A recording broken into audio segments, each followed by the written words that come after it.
All right. We'll do the clap in 3, 2, 1. There. Now everybody can synchronize. You know what the best part about that was that whatever you did not come through. Oh, of course it But did.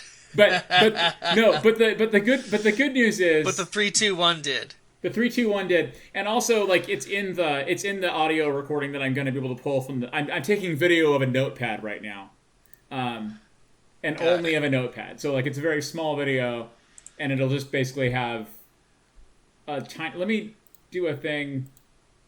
Let me share the screen that I'm. Wait, why wouldn't I just turn my camera on and then start the virtual? Yeah, I'm just going to do that. Video settings. And I can just turn the... for Pete's sake. I always forget that I have to, like...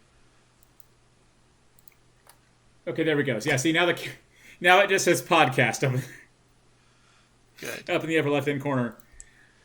Oh, I see it. Actually, I see it. That's good. Yeah. And then now you can see it easily, and also, like... So you'll see exactly what's in the thing. Which is actually brilliant, because... That means that I can do... So I promised Noah I would show you something with as little context as possible. All right, excellent. I'm ready. Yeah, so Noah... Sorry, before we begin, I'm Dan K. Kairos Lauer, and I'm here with... Yeah, I'm Will, Stale Meme, and we are both creators of video games, some decades experience. Both of our stuff's up on itch.io. Links will be found wherever links are found, wherever you're listening to this. Yes, exactly. Probably in the description thing. Yep. Just because that would make sense.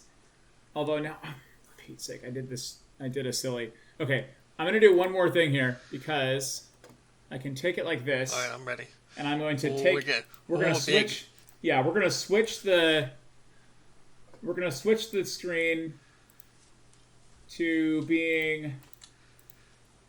It's gonna be scene 2, which is fine. And then what we're gonna do is we're gonna take. It is gonna be pretty big. And oh, I need to change the virtual camera to scene 2. I really need to label these better. There's like scene and scene 2. So this is just going to be the monitor on the right-hand side. So if I need to drag something over, I can just do that easily. Ah, good. Yeah. Yes. And gotta copy this, and I can't promise that it is gonna be at all. Yeah.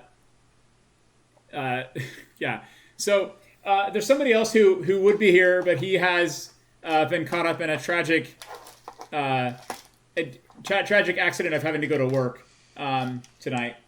He does stuff that involves engineering that people might need him for at unusual hours. That probably sounds a lot more secretive than it is, but I'm just trying not to overdox anybody, basically.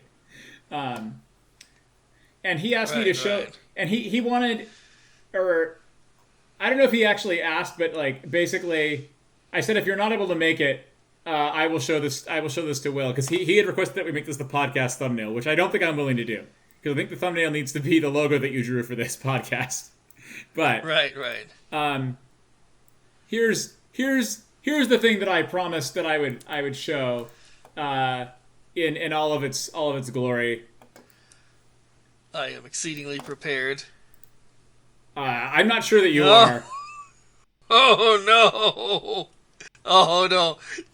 You're right. I wasn't prepared. Yeah, it was. It's the font. It's the the hat that's clearly just been pasted onto the picture of the wolf head. I will say I'm happy that at least there are.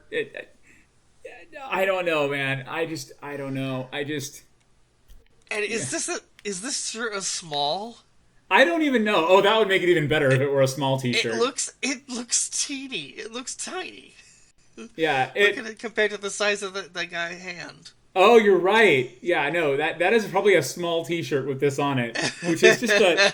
It's it's it's actually it's pretty bad. Yeah, like it's not great.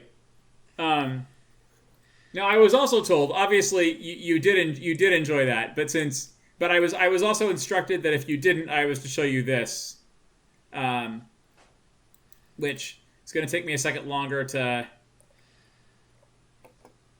This one's I actually don't know if this one is quite as good, but it's. I I don't know.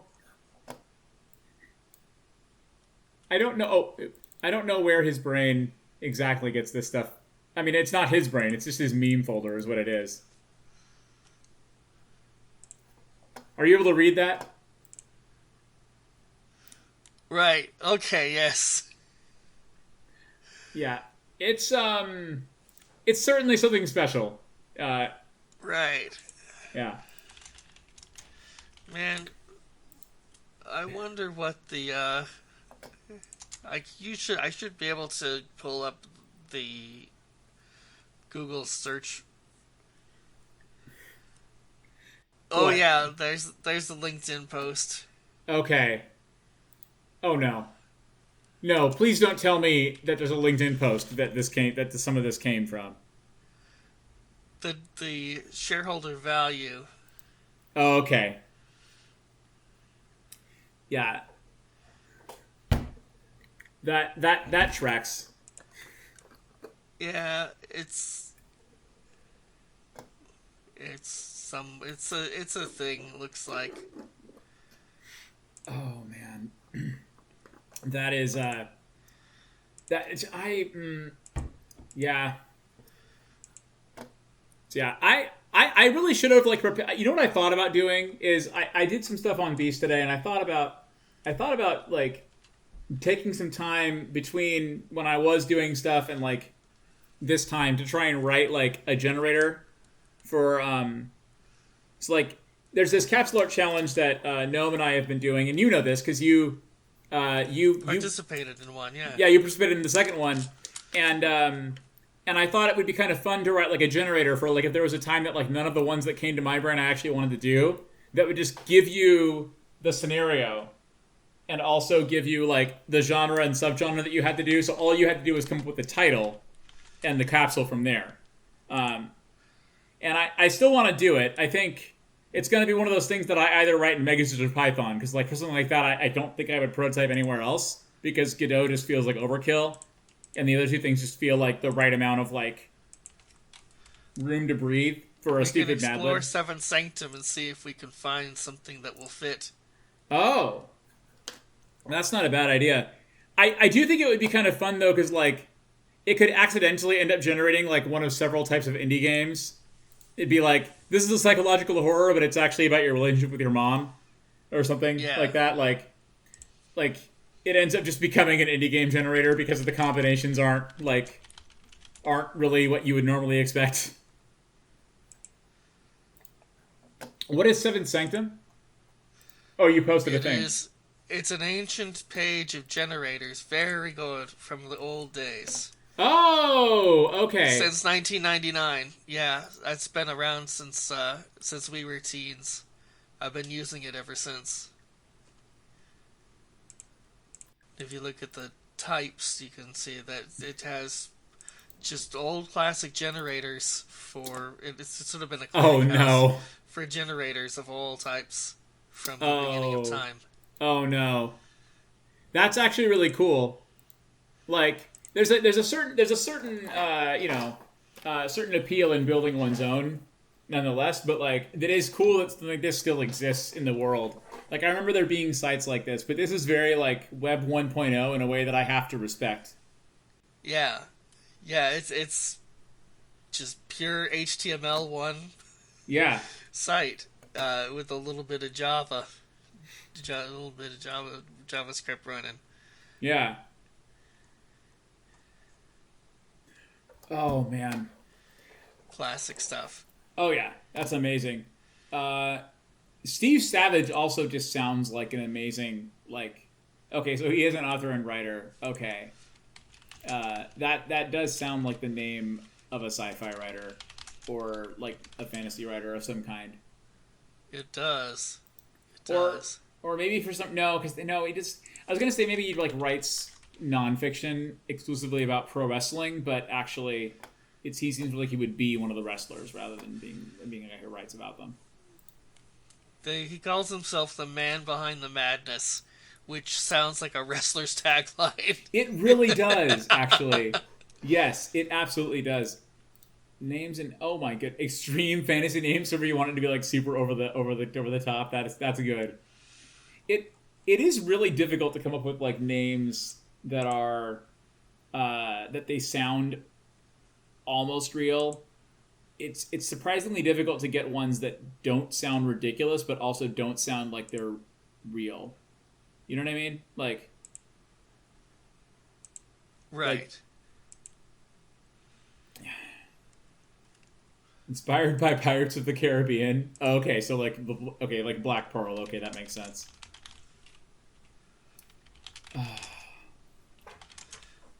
I'm reminded of this thing, the fictional land known as France.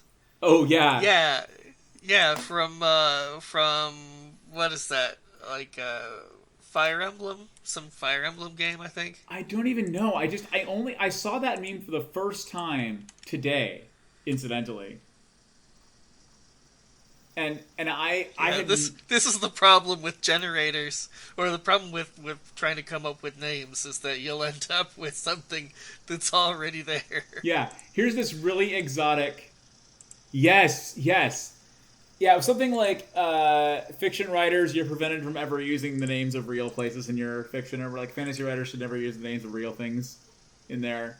Right. Although this one, if it was Fire Emblem, they might have done that on purpose. Like it might be one of those like mutually fictional things, like how in like there's an old Nickelodeon sitcom where like at least one set of characters watches the show that It's got to watches the be other like show. it's got to be like SMT4, like Shin Megami Tensei, with a Shin name like Isabo. Isabo. It's not a Fire Emblem name. It's definitely like a Shin Megami Tensei name. And Bo sounds like a French name too, which just kind of makes it better. Yeah.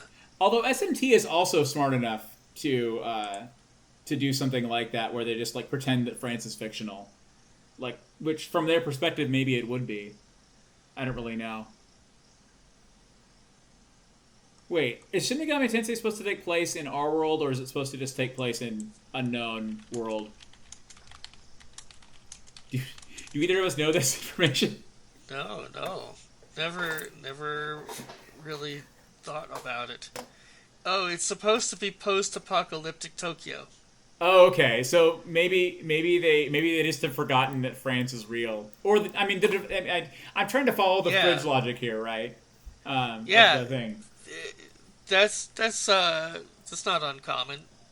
Yeah, The Cordwainer Smith does that all the time. right. And I Talks about personally forget that France is real all the time. there's so many reasons. So many reasons to forget. We're gonna have to have a Cormier Smith episode, and once you've had the opportunity to take on the entire corpus, and then you just have it all in your brain, just I just finished the last of his works oh really? That's 2 or 3 amazing. days ago. Yeah, Saturday of last week, so 6 days ago. Oh wow, yeah, we're gonna have to delve A into lot of that. his stuff is super unfinished.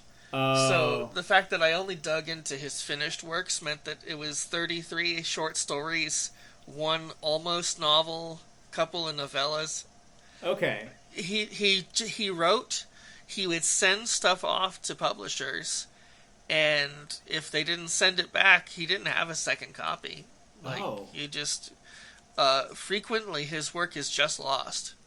that So is what we have of unfortunate. his, it's so interesting. It really has such a modern bite to it. I would love to talk all about it. I'd love to maybe take a minute to write down or sort of think about the primary themes.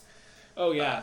a lot of the primary themes have to do with, he was a super pacifist who worked in the Pentagon in the War Office, uh, who was, basically he went to war zones to try and prevent bloodshed.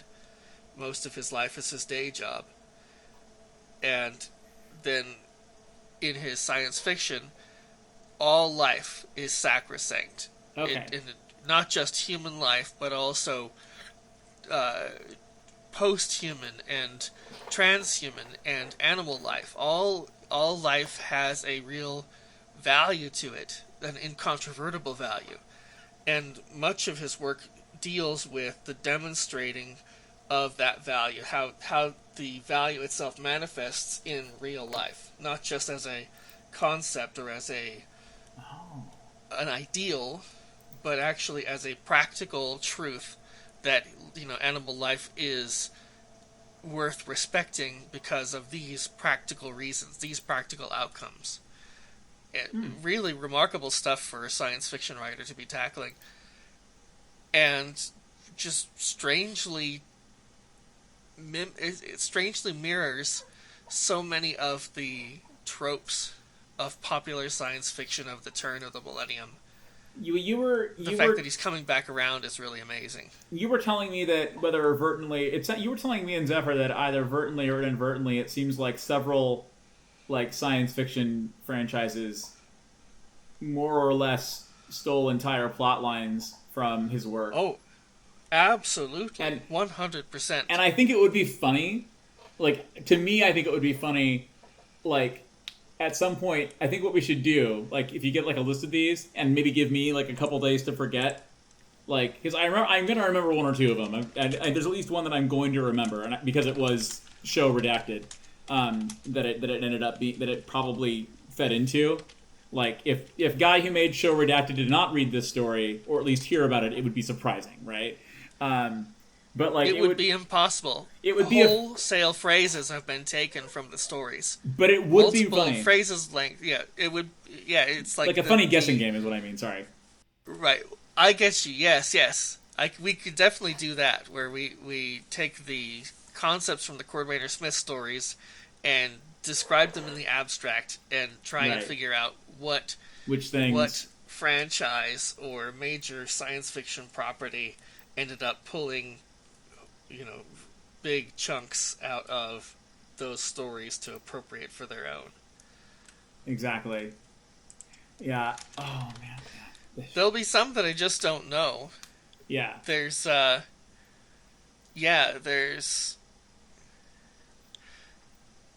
I feel like, in particular, the one that I read last, which was called a planet called Sheol, I feel like there is likely some descendant in modern horror, because it's definitely a sort of horror story. Okay. Instead of... the instrumentality doesn't believe in punishment, but the human instrumentality project did not always have control of the many populative planets in the galaxy. There was also a vast empire that opposed the instrumentality, that had maybe 1,000 years of dominance, that would take all of its political prisoners and ship them off to this planet. The reason that the planet was such an effective prison was because it integrated them into its ecosystem in a way that could not be separated. That they would become part of the planet's ecosystem in a way that couldn't be reversed. And the method by which that happens is really fascinating. And as the list of political prisoners and the list of political crimes grows, the number of people and the variety of people that show up to this planet continues to grow, and that continues to upset or to it's increasingly disturbing to the 1,000-year-old cow man that is responsible for the comfort and dignity of the people on the planet. Do we think that, okay, so humbly, do we think any of these might have been drugs? Like, is that a thing that he did? He's a doctor. It's really unlikely. He was Okay. just very, very bored. He had a really stressful day job, Okay. but he would spend months in his own office alone in the Pentagon with nobody calling on him because there wasn't any, like, his spy network didn't have anything that the government needed from them. There wasn't a major conflict happening in the Near East Yeah. or in the Far East. With if there wasn't like a war going on, then he would spend months and months with nobody coming to call, and he would just be bored out of his skull. And through that boredom, he filled these notebooks, of which only one survives, with these stories. That's interesting. Yeah, because like I know there's obviously like lots of brilliant people who also did some kind of uh, Yeah, they did I some just kind think of it's altering meditation substance. and isolation. Yeah, I think it's the Gansfeld effect that he spent so long in an environment that never changed. yeah. That, Just had to do you that to know, keep himself sane. right. I don't know if you've ever done this experiment, but the Gansfeld experiment is quite powerful. If you get a pair of ping pong balls, and you got to find the right kind of set that is fully opaque, fully white, cut them in half and tape them over your eyes, and take your you take some headphones and you play some white noise or some brown noise in your headphones, and you just lay back Yeah. and stare at the ceiling with a bright light on so that all you can see is pure white. It takes 15 to 20 minutes, and then all of a sudden you're just like running across the plains with horses. That Like is visually, when your brain sees enough of exactly the same thing for long enough, the imagination just is like, well, nothing else is going to happen here. Let's just fill in the blanks with whatever we want. And you will have this profound experience of motion and living things all around you. And the Gansfeld effect is really, really very, very powerful. And not no, it's not drugs. It's just the brain's imagination, when it's primed in that way, will start to kick off in uh, a really potent, accelerated way. okay. That makes sense. By the way, I have something here. If you're curious, would you are you okay talking about how when we did this last capsule art challenge, and I'll ask you about this in a moment here because I do want to follow up. I should follow up on that first, but are you okay talking about how your last capsule art challenge happened? Like, Yeah. okay, cool. I just didn't want to because I knew that it was mainly discussed in that thread, and I didn't want to do. Also, I accidentally grabbed the one with all the names on it, so I need to grab the other one first in a second. To do. Also, I did do a name generation. It's over here. But yeah, that's Oh, good. that's fascinating. That like you can just kick your brain so Yeah. hard with boredom that it does stuff like that. Yeah. Imagination is such an extraordinary thing. I mean, it may be the most extraordinary thing the brain does. That it is able to conjure whole scenarios, play out their consequences in real time, in reverse, Right. in, like, it is a. It's so far removed from any of the practical tools that we see in the animal kingdom. The imagination of the human mind just has a power that we very rarely tap into these days. Oh yeah. I think that it was a lot more common for people to spend more time in meditation, in silence, to as the pace of life was much slower, even 150, 200 years ago. Yeah. The pace of life slowed down. Everyone was taking more time with every action. Every event of the day had a lot more space in between, where there wasn't this constant sort of pushing back and forth. There wasn't this constant influx of different stimuli. Uh, and in places like the Netherlands, they teach parents to raise their children like that. Don't have the lights on very bright. Keep the light level low. Keep the noise level low. Allow the children's imaginations to have the necessary breathing space to begin to fill in the gaps of what it takes to become an adult. Because that's how, culturally, a lot of our cultural knowledge is put into us by a little bit of a seed idea, a story, or some literature, or a ritual, depending on what culture you're coming from. And then our imagination does a lot of the rest. Yes. Yeah, and like I'd love, because we're theoretically doing, something focused on like creativity, beauty, media, whatever. It would be easy to like put a bow on this and be like, and that's why we do the creative thing, but that's not necessarily the subject at hand. There'll be plenty of time to talk about that. And yeah, like it is interesting though. I feel like I've maybe have lost some of that, like, because I was a late '80s child, and therefore I was raised at the time that like you had some screens, but you also had like outside time, and I mean obviously I like making video games, and so like I don't think they're evil, but I do kind of feel like that there's been a bit of a there's an abundance of digital distraction available that there is. I could probably stand to have a few more detox days in the year where I just don't engage as much with that. Right.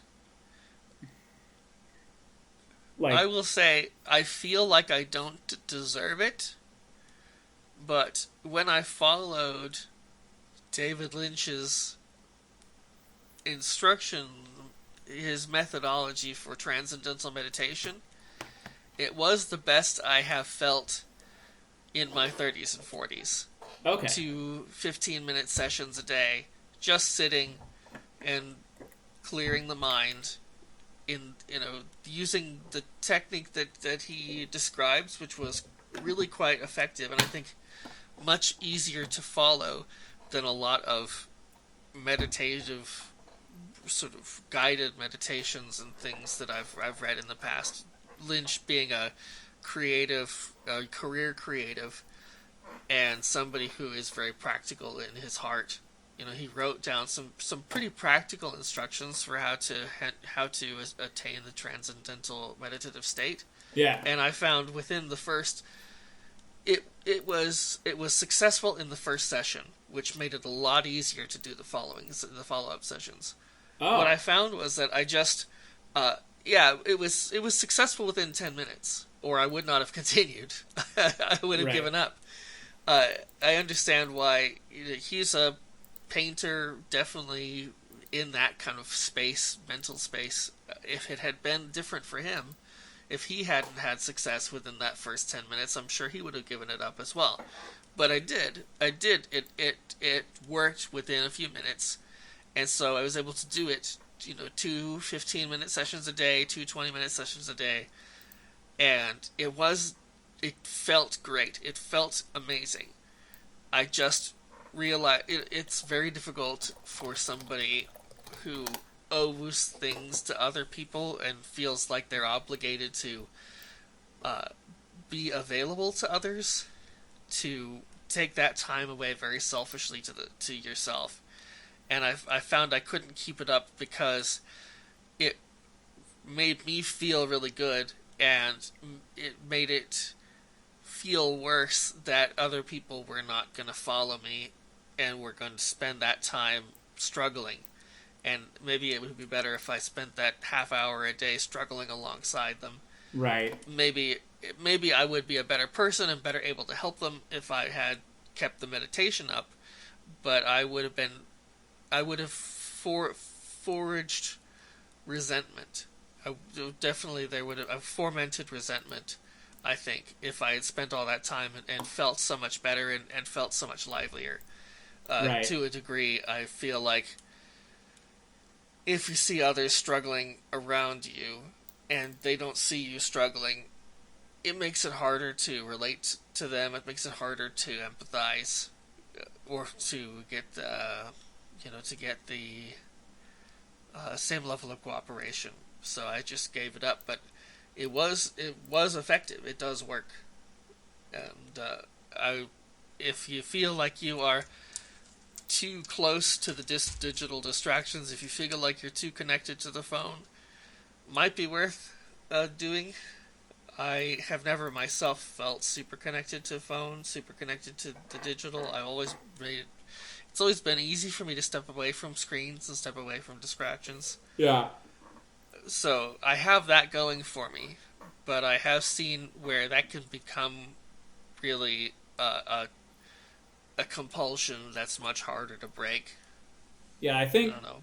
I think the thing that I would probably do, like I'd probably want to consult with somebody before I did something like before doing a given meditation practice. There's people I'd probably want to talk to about it, but like even just like to take a day where like I don't know, like a few summers ago I got into a habit very briefly where like it would be late enough at night that I could like go out for a hike, but like not have it be dark yet, and I would just Yeah, take my like small like liturgy of the hours book and I would do the night prayer while I was on the hike, and not a long hike, like a 45-minute loop is what it is. Like it's not a long hike at all.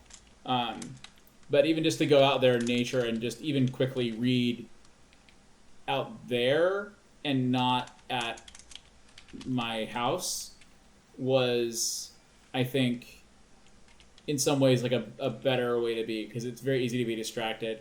I'm reminded of a story that a yeah, guy told in a book once about why technology wasn't neutral and how he was studying to be a priest and like he would and he was also studying to like get his master's, and he found that all of the reading he was doing for like the master, I think it was the master's or the PhD, he was subtly training his brain that this is how you read, and it was like affecting when he tried to use a prayer book that he was like not actually he wasn't I don't think he wasn't praying at all, but like necessarily, but like he was just reading it more like it was an academic work, and like had to like consciously not do that with books that weren't really meant to be read for like academic purposes and like yeah, research purposes, which is I'm sure there's lots of non like religious examples as well. Like you don't necessarily want to read a work of fiction the way that you read, even if you're reading fiction for academic reasons. You don't necessarily want to read it like you'd read an academic work because like yeah. you have to It's actually a shame. experience it, get the phenomenon, right? It's a shame because it is possible to write academic work in a way that is enriching for the reader. It's just not often done. Right. Thinking about Darwin's scientific works, his academic works are extraordinarily easy to read, full of richness, full of a real intent and a real authorial intent, and also somebody who had a real understanding of prosody and the way that fitting words together enriches those words and delivers the message and the learning of those words more powerfully.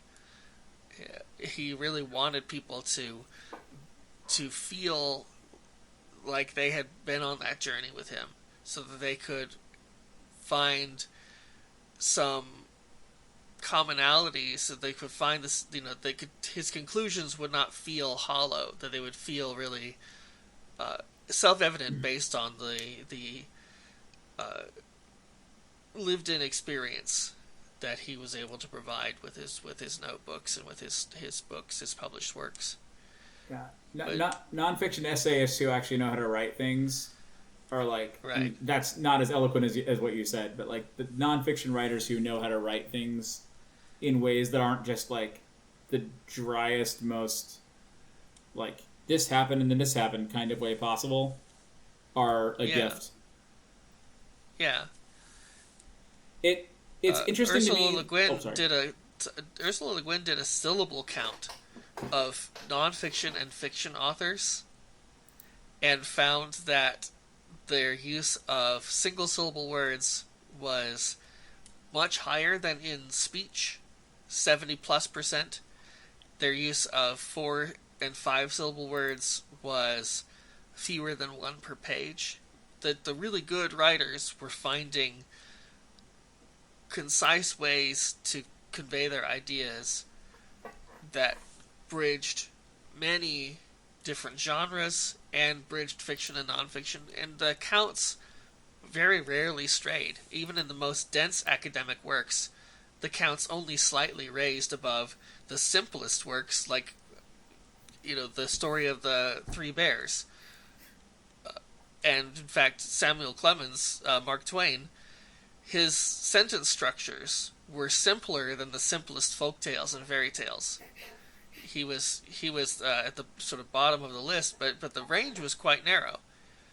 So I think good writing that is clear, writing that has a magic when performed aloud, is universal. And you can write academically, you can write fiction, if you can write, you can write. Yeah. And it's a real loss to the world of science that more science writers don't have the writing chops to be able to convey their ideas. Did you ever read The Tiger by John Valent? Is that one that you had gotten to read? No.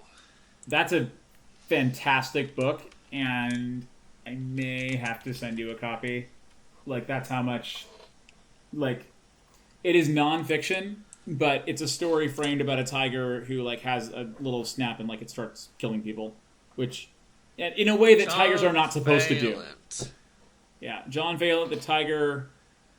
true story of vengeance and survival, and it's about this tiger and the post-Soviet Russians that it encounters, and like it's a really good book, and like it just is. It's a really like a really well written work of like narrative nonfiction about all these things that happen. And I don't obviously know if Valent's research is all correct, but like. I feel like he maybe he does use more big words, but like, I think his, like, yeah. But when I'm thinking about it now, like there is a certain quality to like writers. Like I've talked we've talked about Bob Nystrom probably, and one of the things that I like about him is that when he can write about programming and not be like his writing has a voice. It's not just like. I'm going to describe these programming concepts to you in excruciatingly dry detail. It's like I'm going to describe all these things to you. I'm going to be colorful analogies. I'm going to drop in random Latin phrases that don't necessarily need to be there to kind of humor, make things funny and make things more engaging than they necessarily have to be. Right. And like even like people like Strunk and White, I feel like, and I'm not necessarily endorsing everything that they have to say about style, nor do I have the pedigree to do so. But I don't know. I do feel like big words are kind of like swear medicine. words. Though. It's really easy to drop in smart words, kind of like sometimes. Like you've talked about sauce drizzling, right? Like when you yes. drizzle like sauce of suffering or kind of just shock onto things. And I feel like big words can be that, but for like being smart. Yeah. Yeah, it's you can hear the bamboozling pseudo-academic. The perfect example on television, for which we have hundreds of hours of recordings, is Bill Maher. Doesn't actually have a real idea in his head, but really good at stringing a bunch of lengthy words together to very, very little effect. So, yeah, I think there's, that's a kind of person. In academia, one of the things that I came across was sentences of too great a length to be held in echoic memory are used by professors as a primitive sort of, or a simian style dominance display. It's, I can put these sentences together that you cannot follow, that will make you feel inferior and me feel superior. Therefore, my point of view is the right one. That it's used as a reinforcing dominance display that many primates use. Yeah. They don't use long strings of words, but they use other kinds of dominance displays in order to have a kind of social order and to transmit knowledge from an older to a younger generation. And But academics are doing the same thing. They're just, they're not trying to transmit information. They're trying to establish how much better they are and smarter they are than their audience. I don't know if this has come to your brain at all. It definitely came to mine when you were talking about small words.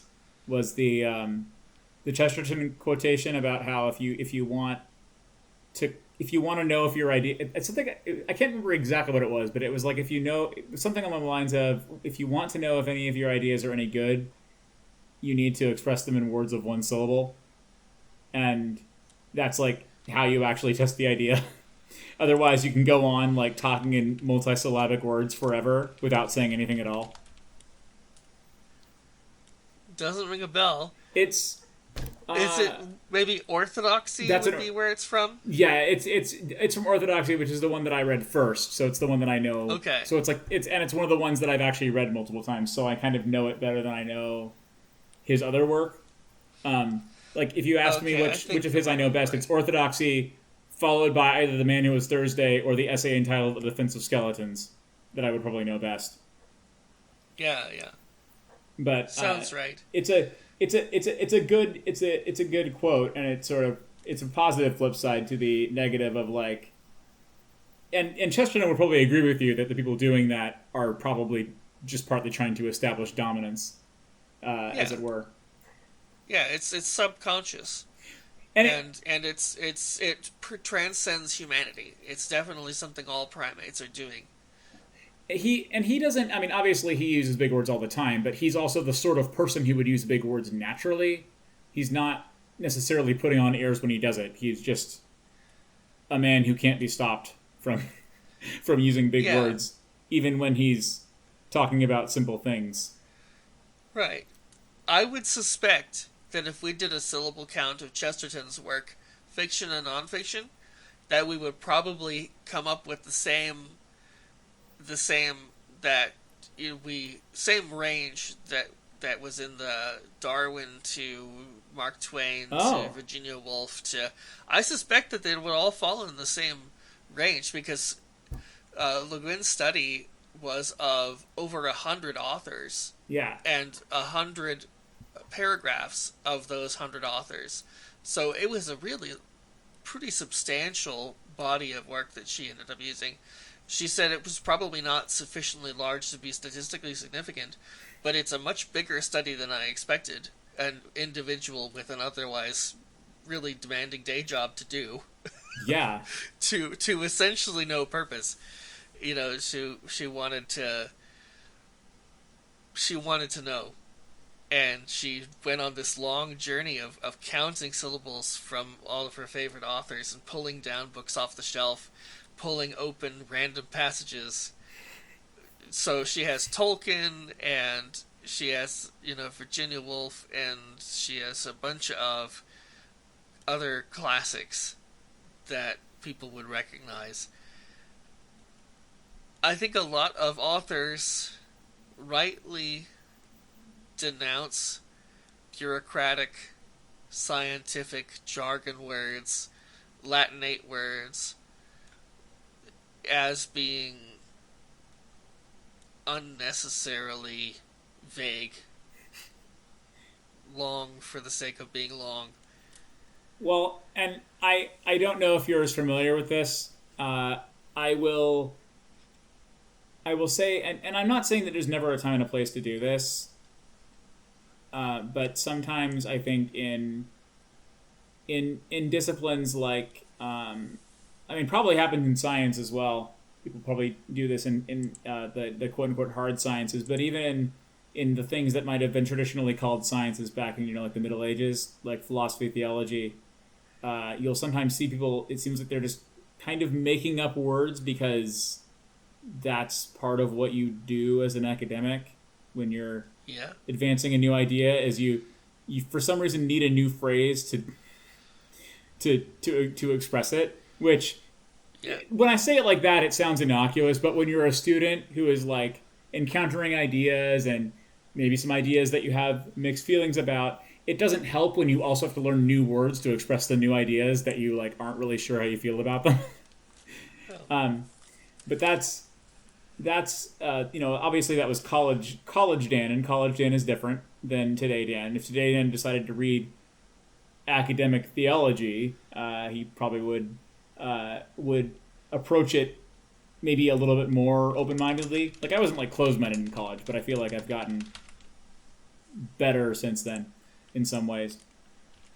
Um, okay, I want to ask you about this because so we mentioned way earlier that we did a capsule art challenge, and the goal of yes. this. All right. Let's go through it. Yes, the goal of this, and to be clear, we're only going to do ours because like I didn't like ask anybody's permission to show theirs in this, and like I don't want to have to like do a bunch of recording that we then have to edit out later. Even though there are some in here that I would love to show, right? That like Yes. because to be clear, I think it's okay for me to say that I think at least in its own way, the one that Will did is better than mine. And but there were some like actual like there were at least two, I would say at least three people who are like bona fide like HD artists in a way that neither Will nor I are. Will did not do the art for his. We'll get to that, but like it's just as an aesthetic, it's still so good. So I'm going to start with mine, which is a little bit silly. The context for this is that you have to get the title for the game, and you have to know the genre, and if applicable, you have to know the subgenre. You have to pick a main genre. You can't just like say it's a perfect mix between a roguelike and a platformer, just like Spelunky. No, only Derek who gets to do that. Nobody else gets to do that. You don't. Yeah, none of us are that.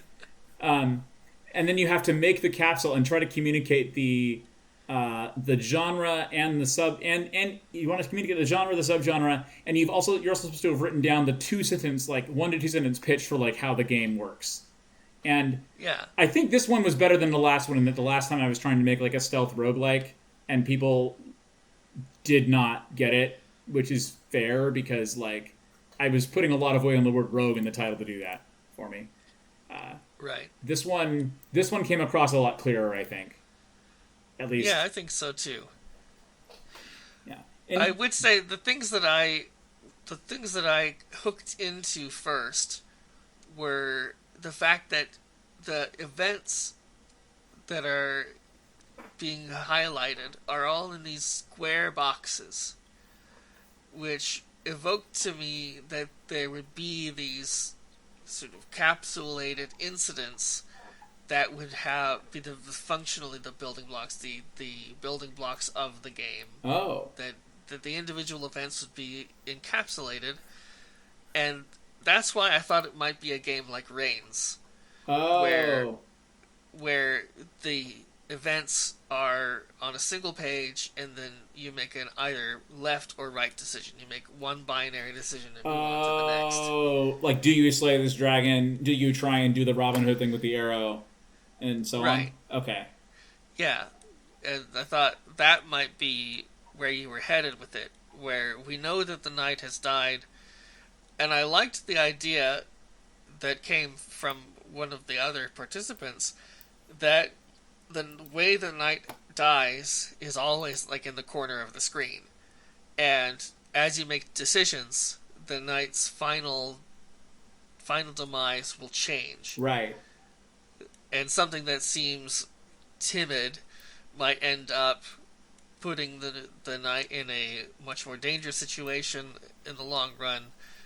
Something that seems bold might end up with the knight having not successfully defended his honor. Something along those lines, where it might be surprising how those things work out, until eventually they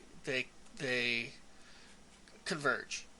So I eventually you have the event that ends up leading to your death. I 100% missed. I think that beautiful bit. That was a gnome line. The one I think it said like if you could change how he was dying and your decisions were reflected instantly. That's an interesting idea, and you could mirror sort of what's in the capsule in that. Oh, you know what? Yeah. I'm gonna try and get these a little bit more up to the because I was thinking that it was gonna do the work for me to have this up, but I actually, you know what I might do? Actually, we're gonna try something a little different. Okay, yeah. So what we're gonna do here is I'm gonna take these. I'm gonna move. Can I? Yeah, I'm gonna move it into here because we can paste it as a new sprite, and I think we can actually get a full screen view in a sprite in a way that we can't in show. Okay, full screen preview. Oh, Oh yeah, look at that. yeah. Full screen preview and F11, and then F8. Yeah, there we go. Wait, that's for Pete's sake. This is so silly. Okay, so view.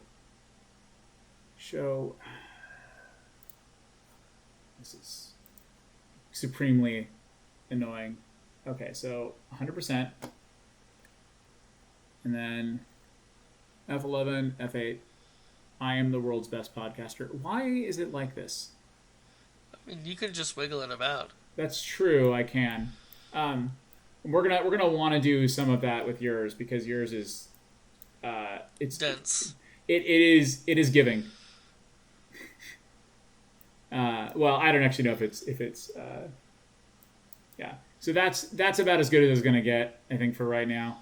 Alrighty. But yeah, so that's what Night have been. And then why don't you want to talk about how this happened because this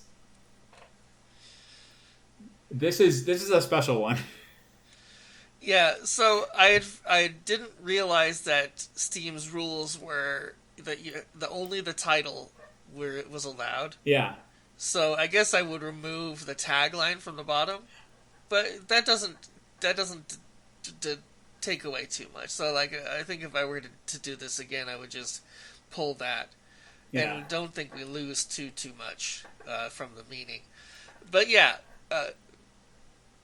some context. My youngest, who has developed games with me before, had an opportunity to meet two of her heroes, the creators of Battle for Dream Island and Inanimate Insanity, which are long running Flash animation reality shows that, since the demise of Flash, have only been on YouTube. The creators started when they were 13. They're both in their 30s now, or like early 30s. So this is a thing which has been going on longer than she's been alive. But for whatever reason, the Gen Alpha kids during the pandemic locked into these shows in a huge way, and their followings went from a few tens of thousands to multiple millions in the 2022-2023. When they go out and they meet people now, when they have live premieres, they have 30,000, 40,000 people show up. So For the sake of listeners, by the way, I am moving this around a little bit and kind of looking at different photos. And if you're not looking at them with me, you're kind of missing out. Just fair warning. So she got to meet these creators. Yeah. She got a chance to talk to them a little bit. She did not get a chance to ask the questions that she wanted to ask because they were very busy. But she did get a chance to meet them. She got a chance to see some of their work in progress. She got a chance to talk to them about the process. And one of the characteristics is that these creators both have a real love for animation, but also a love for reality television of the turn of the millennium.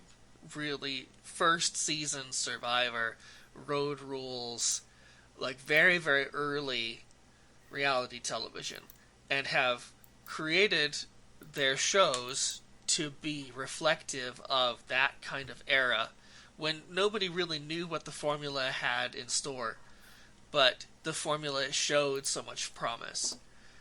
And because they love animation, but they're not like big character guys. They love doing voices, but the drawing, they wanted to find a way to economize, and the way that they found to economize was to anthropomorphize inanimate objects and give them all personalities.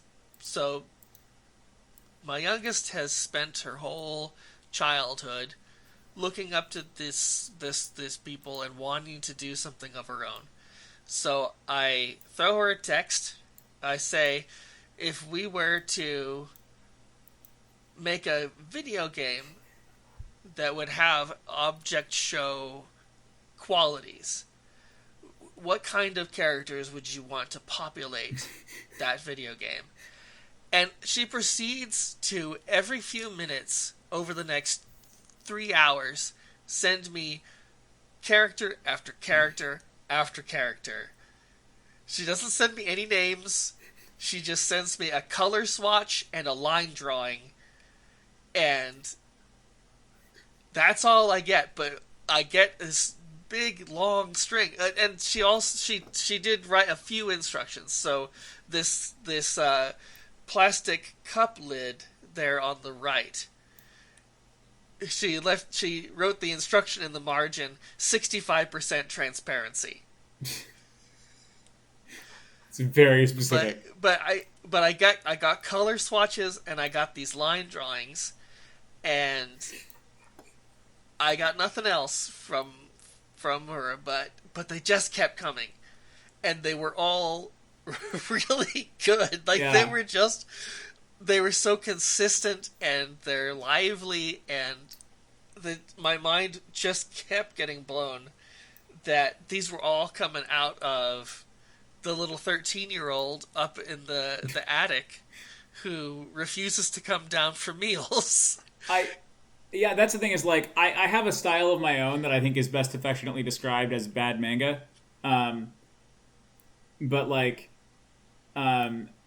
But she just did something here that is, like, considering this origin story that you just told me, is way more magical than I would have expected necessarily from like a 3-hour series of doodles.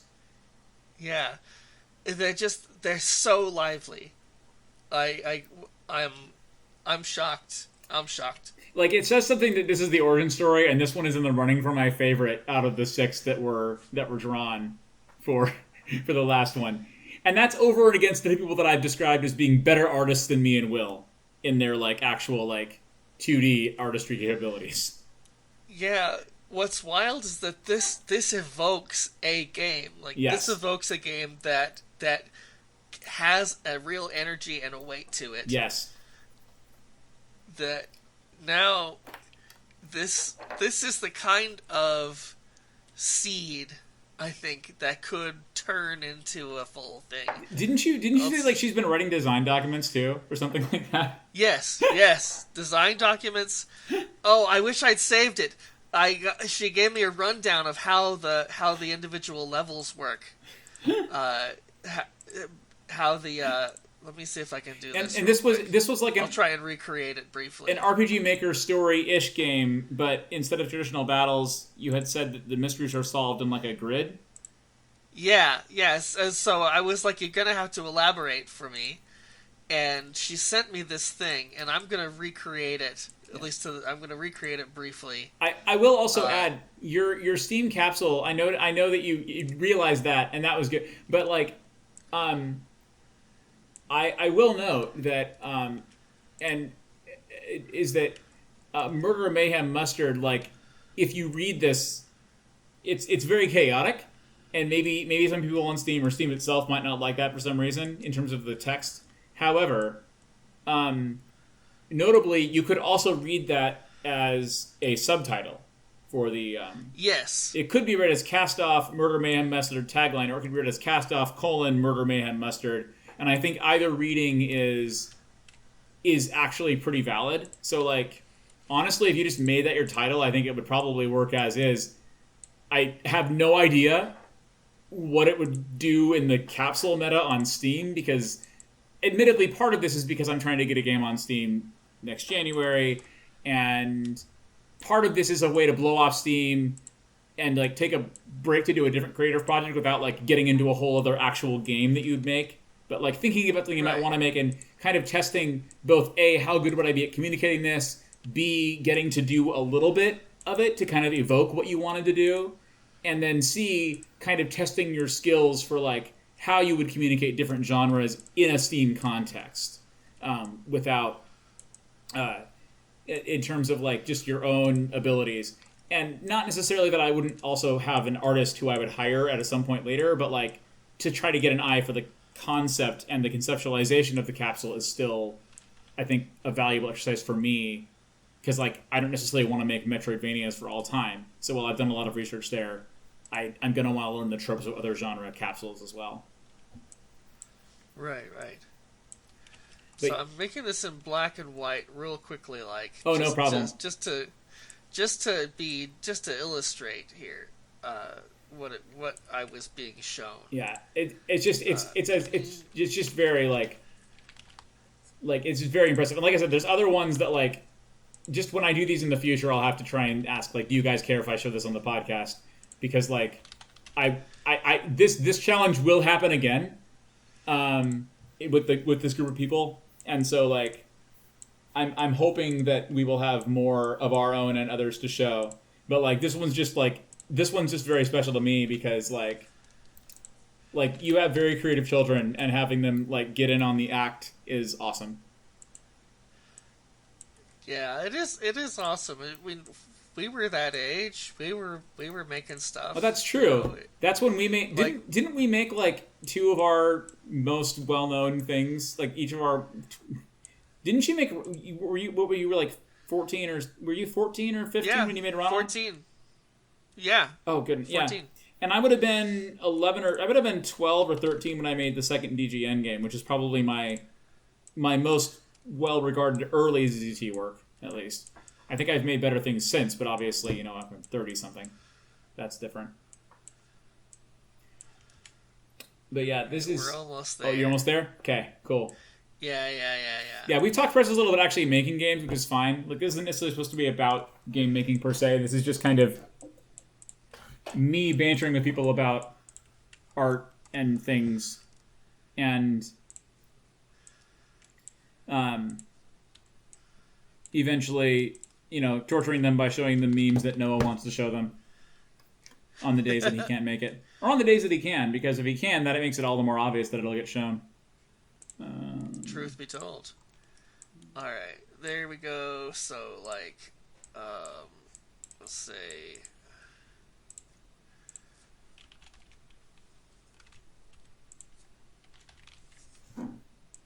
Oh. Did you...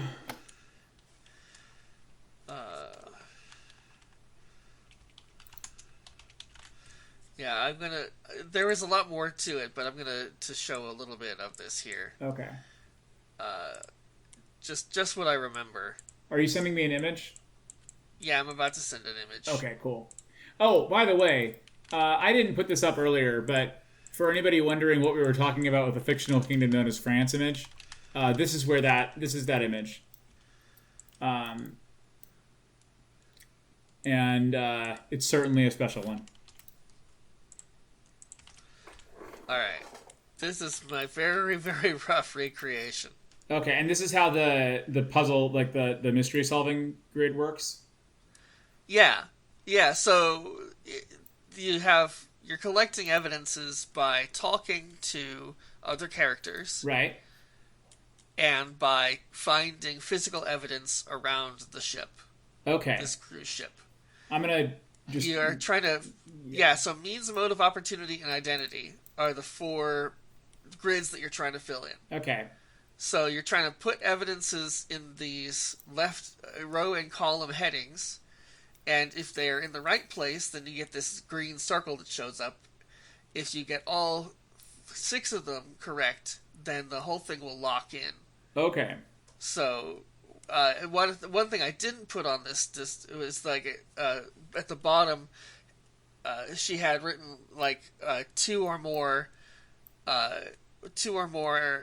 answers are still incorrect, similar to what Oberdin or Golden Idol does. Okay. So the idea is that you have to fill in a full grid before it will lock in and actually tell you.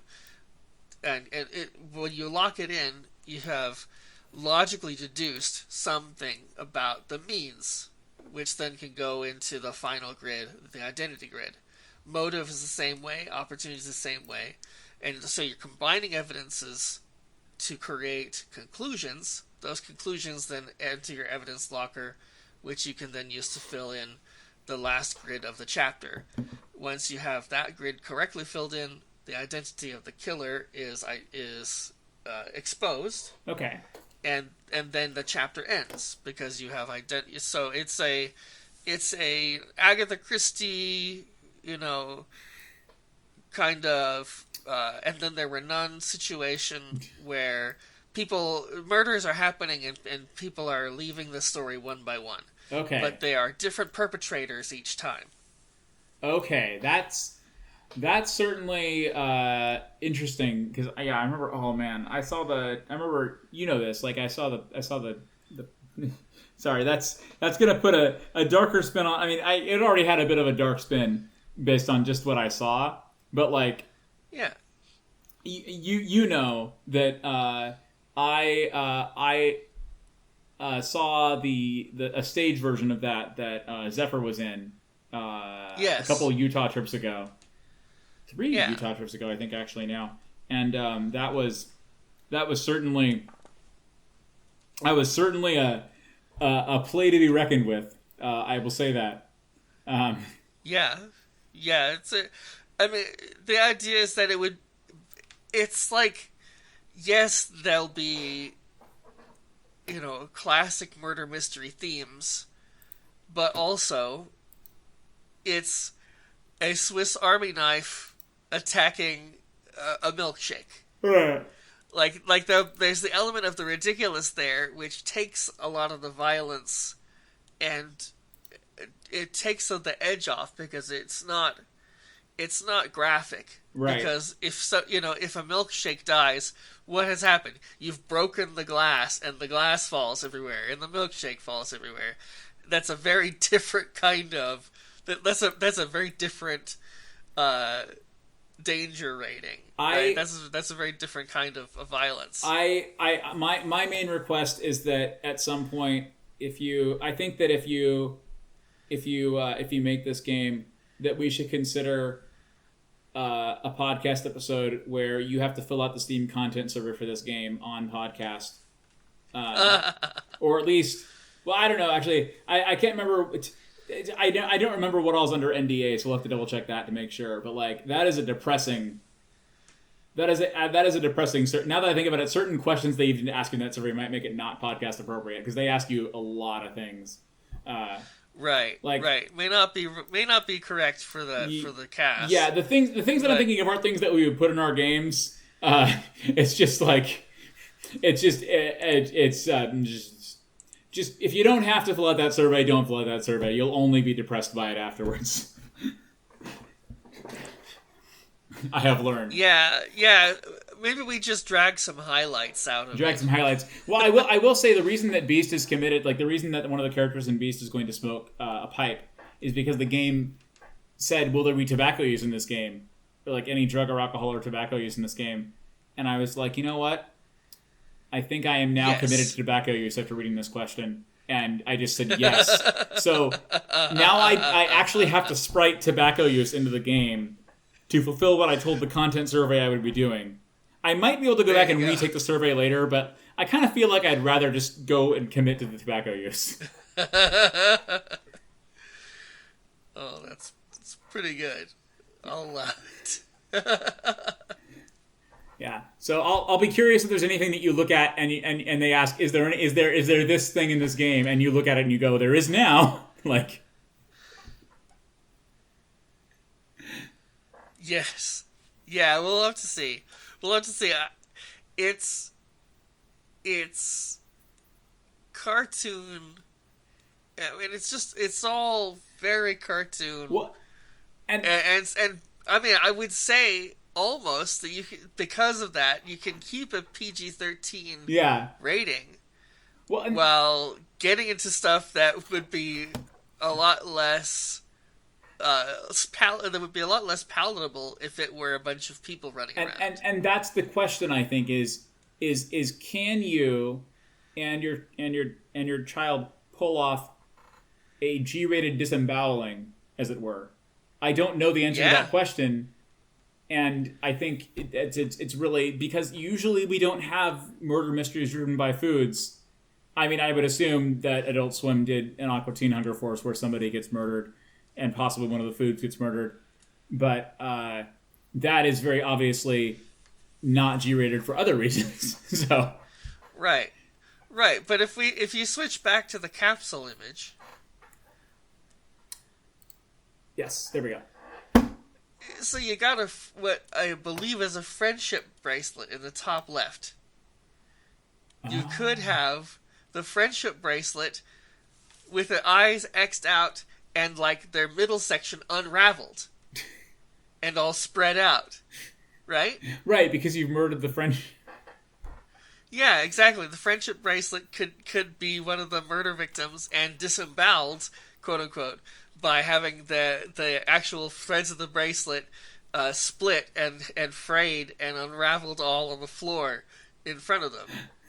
This is this is obviously this is one of the. Oh man, is this one just an eyeball? Yeah, that's Iris. I asked the names and I got like I rattled off names, and so I didn't catch them all, but I did catch Iris. Yeah, the I only. did catch Slotty. Slotty has the word Slotty written on the side there. Slottie. Oh, okay.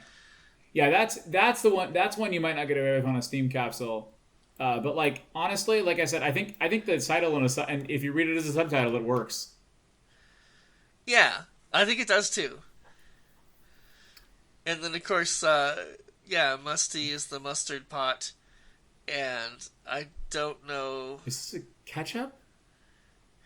No, that's a Swiss Army knife. Oh, it's a Swiss Army knife. Okay. Yeah, the blade is open. I posted the full. I posted what I received. Oh yeah, no, you've posted. I posted a long string of them. Yes, and that was one of the ones. So. which, to be honest, only added to the comedy of the fact that that it's happened in your life. Yes, It only made it funnier to see all of the, because like I could imagine, like, I'm not a parent, and so like I don't have the same frame of reference for this. I could imagine a child being very artistic, drawing a lot of art, knowing that she did all of this in 3 hours, yeah, more or less, like, is definitely definitely. I just. it takes one back. Yeah, it's definitely takes one back. Is one of these the piece of Scotch tape? That's a piece of Scotch tape. Okay, that is what that is. Okay. Wow. Okay. I believe that one's a Sharpie Yeah, Sharpie seems right. And traffic cone. bag. I understand that the pink thing in the bottom is a dumpster fire. Oh, it is an actual dumpster fire. Okay. This is Yes. so involved. It is so involved. And it's one of those things that just comes leaping at you fully formed Yeah. that you can't deny. I understand that process intuitively because that's how I do things too. I wake up and I'll have dreamt a thing in its entirety, and my next however many months of my life will be trying to commit that dream to some media form that will then read in some way to others that can maybe give them an idea of my experience. We are going to have to talk later on about um, the the sort of weird fairy tale-ish thing that you're making involving gnomes that will make a Hans Christian Andersen look like Disney. I probably don't have time right now because as last time we said we were going to try and do a pilot, and to be clear, my goal for this is to be about 45 minutes for my own sanity, and we are already at an hour and 18. So like even if I assume 5 minutes of that is filler, we are oh boy. Right. I mean, the good news is, honestly, we didn't say anything that really needs to be like retracted. I will say, if you're a fan of Bill Maher, don't come at me, bro. Come at Will in the comments, and he will, and I will make sure that he knows which comments to watch. Yes, please. But I welcome it all. Yeah, but this is the first episode of Chattering Teeth. Thank you for listening, and hearing us ramble about everything for this long. We will get back to ramble about something else. If there are more episodes, expect more of the same. That's all I'm saying. Yeah, and like I've got people who are for some reason still okay with the idea of podcasting with me. So you're gonna hear Will again, hopefully at some point in the not too distant future. You're gonna hear me again. I'm sorry in advance. And hopefully, eventually, you will hear more than two voices in the same episode, because that would be fun and chaotic in the best possible way. Yes, please. Okay. I'm going to sign off. All right. Sounds good. Thanks, everyone. Yep. Thank you. If you've enjoyed this episode of the Castle Teeth podcast, please like, comment, subscribe, all the YouTube things. And we'll chat to you again later.